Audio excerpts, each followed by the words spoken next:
والناس اللي يسيطر على نفسه ساعة الغضب. خليني أحكي لكم قصة عظيمة عن العفو في السيرة. في غزوة أحد، واحد من المشركين اسمه وحشي بن حرب قتل سيدنا حمزة رضي الله عنه، وكان سيدنا حمزة أحب الناس لقلب النبي صلى الله عليه وسلم. لما أسلم وحشي بعد كده راح للنبي صلى الله عليه وسلم، وتخيلوا، النبي كان يقدر يرفضه أو يعاقبه، لكن النبي صلى الله عليه وسلم قبل إسلامه وعفى عنه، رغم أنه قتل عمه وأغلى إنسان عنده. شوفوا العظمة، ده مش بس عفو، ده عفو عند أعظم جرح ممكن حد يتعرض له. وهنا نتعلم إن العفو مش معناه نسيان، لكنه معناه إن قلبك بيختار يصفى وبيختار يدي فرصة تانية. قصة تانية من الواقع. مرة واحد غني جدا اتخانق مع موظف عنده. الموظف غلط في الكلام، والناس كلها استنت إنه يطرده فورا، لكن الراجل قال: أنا مش هطرده، أنا هسامحه، يمكن العفو يغير قلبه. وفعلا الموظف اتحول من أكتر الناس إخلاصا وشكرا، لدرجة إنه كان سبب في نجاح كبير للشركة بعد كده. أحيانا العفو بيحول أعدائك لأقرب الناس ليك. تعالوا نفكر في حياتنا اليومية. ممكن واحد صاحبك يغلط فيك بكلمة، أو قريب يزعل منك، أو حتى حد غريب يعصبك في الطريق.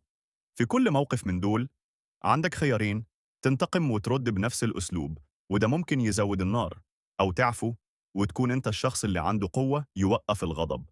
سيدنا علي بن أبي طالب رضي الله عنه، وهو معروف بالشجاعة، مرة كان بيقاتل واحد في معركة، قدر يطرحه على الأرض وكان هيضربه. فجأة الراجل بصق في وش سيدنا علي. سيدنا علي وقف وما مدش إيده. قالوا له: ليه ما خلصتش عليه؟ قال: كنت بقتله لله، فلما بصق في وجهي خفت أكون بضربه علشان نفسي فسيبته. يعني حتى وهو في قمة قوته اختار العفو، لأنه مش عاوز يلوث نيته بالانتقام الشخصي. شوفوا، العفو مش معناه إننا نسمح للناس يستغلونا أو نسيب حقوقنا تضيع، لكن معناه إننا نحط قلوبنا فوق الغضب ونختار الصفاء بدل الحقد. فكروا معايا، لو كل واحد فينا بدأ يزرع قيمة العفو في بيته، وسط أصحابه، في شغله، هنعيش في سلام أكتر، وهتقل الخناقات، والقلوب هتكون أنقى. طيب، إزاي ندرب نفسنا على العفو في حياتنا اليومية؟ خليني أشارك معاكم شوية خطوات عملية بسيطة. واحد، تذكر ضعفك البشري، كلنا بنغلط، كلنا محتاجين حد يسامحنا. لما تحط نفسك مكان الشخص اللي أخطأ فيك هتحس إنك مش دايما ملاك، وساعتها قلبك هيكون ألين. اتنين، اكتب غضبك لو حد جرحك. قبل ما تواجهه أو ترد، جرب تكتب مشاعرك على ورق. لما تكتب هتلاقي الغضب بينزل شوية، وساعتها تقدر تشوف الموقف بعين أوضح.